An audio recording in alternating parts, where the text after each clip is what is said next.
It is said that the general definition of insanity is repeating the same action over and over again while always expecting a different outcome. Hi, I'm Chris May, writer, producer, and host of This Day in Weather History, a podcast from the Weather Network in Canada. Imagine this: fresh air, stunning landscapes, live music, unique experiences you can't find anywhere else. This is Ireland. Just press the green button. If I told you that this was not the first, but the fifth time that a snowstorm caved in the roof of this domed sports stadium, you'd probably think that this was insanity. It is, and it was, this day in weather history. There were indeed, historically, 5 collapses in the history of this balloon. Get this. The first collapse of the Teflon and fiberglass fabric dome roof at the Metrodome in Minneapolis occurred in November of 1981. And this happened when 10 inches, that's 25 centimeters of heavy snow, fell and settled effectively on a canopy. The part that really had me scratching my head was this happened before this brand new stadium had even officially opened, because that wouldn't happen until April of 1982 when the Minnesota Twins opened their Major League Baseball season. So here's where I'm at a loss. You know that this fabric roof can literally collapse in on itself with heavy snowfall, and you are in the state of Minnesota where heavy paralyzing snowfalls happen like literally all the time. Did no one at all stop to think, maybe we should rethink the whole not being made out of a solid structure concept? Because there's no way that anyone involved in this sat there and thought that this would never happen again. Then, as they would say in SpongeBob SquarePants, 8 months later, December 30th, 1982, and 4 days before the Vikings played the Dallas Cowboys in the last regular season game of the 1982 NFL season, there happened the second collapse of the 340-ton bubble. So this incredible idea is not even a year old, and already the snow has caved it in twice. Then, 4 months later, there came the third collapse of this doomed dome facility. On April 14th of 1983, the Metrodome tore open again and again, caused by late-season heavy snow. This caused the postponement of an officially scheduled Minnesota Twins game against the California Angels. You're listening to This Day in Weather History, now in its second year, from the Weather Network. And a reminder that we're sponsored by Tourism Ireland. Ireland is open and ready to welcome you. Press the green button now to experience epic, open landscapes. The fourth incident happened on April 26th of 1986 while the Twins were taking on the Angels again. But this time, the roof suffered only a slight tear caused by strong wind. It resulted in a 9-minute delay in the bottom of the 7th inning, but at least this time the roof didn't deflate. And now that brings us to today's story, to the 5th and final chapter in this troubled saga.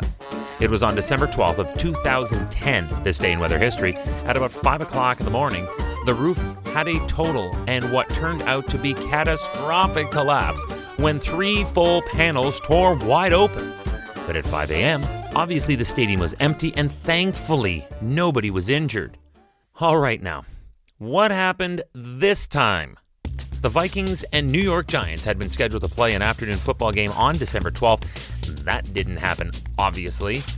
A severe winter storm unloaded over 17 inches, that's 43 centimeters of snow, from December 10th through the 11th, accompanied by strong wind, the cause of the previous tear. The heavy snow was bad already, as the roof was already sagging at the center, but there was no way now for crews to get up there to clear because of the desperately high winds. The collapse caused no damage inside the stadium aside from a light fixture and some seats, but it was not over yet. While they continued to survey and plan for repairs and the Vikings-Giants game was on hold, on December 15th, a 4th panel ripped open, sending even more snow and ice into the dome. And that was it. That was enough for the NFL. The stadium was now deemed unusable, and the NFL relocated the game to Ford Field in Detroit. Tickets to the game were free, and this would not be the last time that Plan B would be put into action. If you remember my November 17th episode of this podcast, that same thing would happen in 2014 to Buffalo when they were set to play the Jets. Too much snow. Game played in Detroit, and the tickets were free, and the team from the state of New York won the game. Incredible, isn't it? Thankfully, the Vikings had a terrible season that year, so the final 2 games of the 2010 season, well, they were already scheduled as road games, and because they weren't going to the playoffs anyway, that wasn't a worry either. The Twins had already pieced out of that place by 2009, so this was not an issue to them. The Vikings played their final game at the Metrodome on December 29th, 2013, beating the Detroit Lions 14-13. The stadium officials wasted no time after the final whistle. The following day, a local company began the removal of seats for sale to the public in various charities and not-for-profits. And that ridiculous roof was deflated for the final time, January 18th, 2014.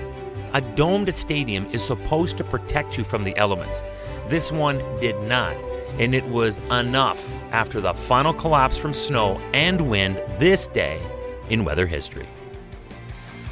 And tomorrow is December 13th. For this, we go back to a snowstorm so bad, so overwhelming, that it stranded an entire highway full of traffic right where they were. This sounds a lot like the plotline from a Roland Emmerich film, but this really resulted in a state of emergency that was declared near Sarnia, Ontario. Tomorrow, right here on This Day in Weather History, the podcast with me, your host, Chris May, and proudly sponsored by Tourism Ireland. Ireland is the home of the winter solstice. Get ready for a unique podcast experience on December 21st as I feature This Day in Weather History, the winter solstice from Newgrange.